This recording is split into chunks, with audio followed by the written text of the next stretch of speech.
आज हम भारतीय संविधान की नागरिकता से संबंधित जो भी बातें हैं उन सभी के बारे में जानने का प्रयास करते हैं। तो भारतीय संविधान के भाग 2 में आर्टिकल नंबर 5 से लेकर के आर्टिकल नंबर 11 तक नागरिकता का प्रावधान है। तो हम सबसे पहले आर्टिकल नंबर 5 से लेकर के आर्टिकल नंबर 11 तक जो कुछ भी दिया हुआ है उन सभी के बारे में जानने का प्रयास करते हैं। फिर इसके बाद हम नागरिकता से संबंधित और भी प्रावधान हमारे भारतीय संविधान में दिए हुए हैं उन सभी के बारे में जानने का हम प्रयास करेंगे। तो सबसे पहले तो आपको बता दें कि नागरिकता का जो प्रावधान हमारे भारतीय संविधान में दिया हुआ है ये हमने ब्रिटेन से लिया है। तो सबसे पहले हम आर्टिकल नंबर 5 से लेकर 11 तक नागरिकता संबंधी जो भी प्रावधान संविधान में दिए हुए हैं उनके बारे में चर्चा करेंगे। फिर नागरिकता अधिनियम 1955 क्या कहता है इसके बारे में जानने का प्रयास करेंगे। तो आप हमारे साथ बने। तो सबसे पहले आर्टिकल नंबर 5 को जानने का प्रयास करते हैं। कोई भी व्यक्ति भारत का मूल निवासी है जो 26 जनवरी 1950 तक निम्न शर्तों का पालन करता है। कोई भी व्यक्ति जिसका जन्म भारत में हुआ है वह भारत का नागरिक कहलाएगा। कोई भी व्यक्ति जिसके माता पिता दोनों में से कोई भी भारत का नागरिक हो तो वह भारत का नागरिक कहलाएगा। या फिर कोई भी ऐसा व्यक्ति जो संविधान लागू होने से 5 वर्ष पूर्व भारत में रहा हो तो वह भारत का नागरिक बन सकता है। यदि कोई भी व्यक्ति इन तीनों में से किसी भी एक शर्त का पालन करता है तो वह भारत का नागरिक कहलाएगा। आर्टिकल नंबर 6 कहता है कि कोई भी व्यक्ति भारत का नागरिक बन सकता है यदि कोई भी व्यक्ति पाकिस्तान से भारत आ गया हो और उसके माता पिता या दादा दादी अविभाजित भारत का हिस्सा हो, यानी कि 1935 तक भारत में पैदा हुए हैं, उस समय तक भारत में पैदा हुए हों तो वह भारत का नागरिक बन सकता है। या फिर कोई भी व्यक्ति जो 19 जुलाई 1948 के बाद भारत में आए हों तो उसे पंजीकृत करना होगा और 6 माह तक भारत में निवास करना होगा तो उसे भारत की नागरिकता प्राप्त हो जाएगी।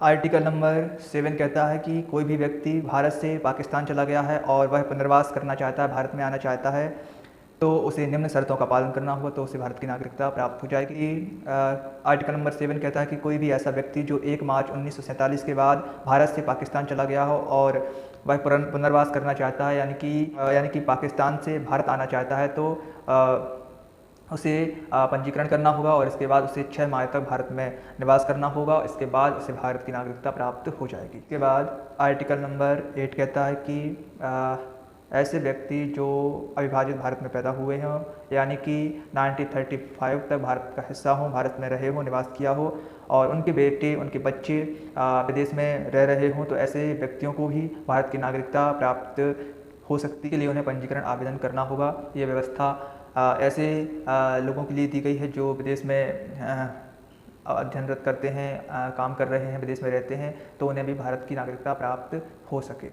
और इसके बाद आर्टिकल नंबर 9 कहता है कि कोई भी व्यक्ति जो भारत की नागरिकता को त्याग करके किसी भी अन्य देश की नागरिकता को ग्रहण कर लेता है तो उसकी भारतीय नागरिकता समाप्त हो जाएगी। इसके बाद आर्टिकल नंबर 10 कहता है कि कोई भी व्यक्ति भारत का नागरिक तभी कहलाएगा जब संसद इस विधि का निर्माण करे, उसको नागरिकता प्रदान करे, तभी व्यक्ति भारत का नागरिक कहलाएगा। आर्टिकल नंबर 11 कहता है कि नागरिकता से संबंधित अर्जन या फिर समाप्ति जो भी नागरिकता से संबंधित प्रावधान दिए गए हैं, नागरिकता से संबंधित जो भी प्रावधान है उसके से संबंधित विधि बनाने का कार्य केवल संसद को ही होगा।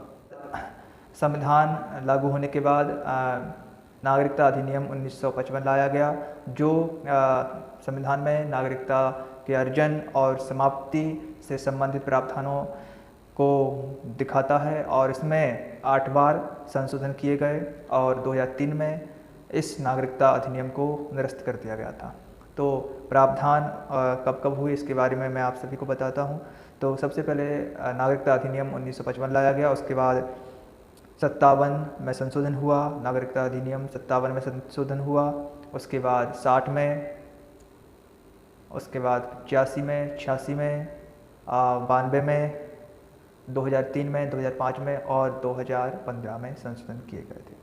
नागरिकता अधिनियम 1955 के अनुसार नागरिकता प्राप्त करने के लिए 5 शर्तें दी गई हुई हैं। जन्म के आधार पर, वंशानुगत, पंजीकरण के आधार पर, प्राकृतिक और क्षेत्र समाविष्टि के आधार पर नागरिकता प्राप्त की जा सकती है। तो चलिए इन सभी के बारे में हम थोड़ा थोड़ा जानने का प्रयास है।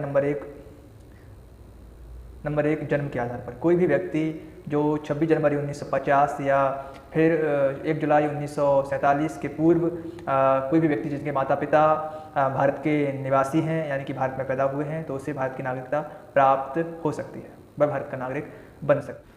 और अगर कोई व्यक्ति जिसका जन्म 2004 में हुआ है, तो वह भारत का नागरिक तभी कहलाएगा जब उसके माता पिता दोनों या फिर उनमें से एक कोई भी भारत का नागरिक हो, तभी वह भारत का नागरिक कहलाएगा।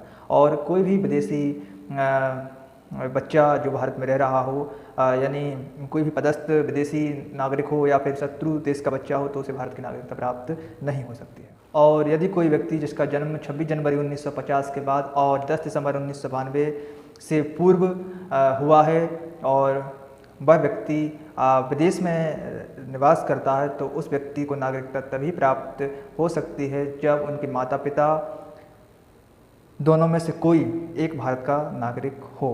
हमारे भारत की नागरिकता एकल नागरिकता है। हमारे भारत की जो व्यवस्था है वो संघीय व्यवस्था है, यानी कि केंद्र और राज्य दोनों कार्य करते हैं। लेकिन नागरिकता का जो प्रावधान है वो एकल नागरिकता है हमारे भारत की, यानी कि इसका मतलब है कि हम सभी भारत के नागरिक हैं। कोई भी किसी भी राज्य में निवास करता है लेकिन वह भारत का नागरिक कहलाएगा।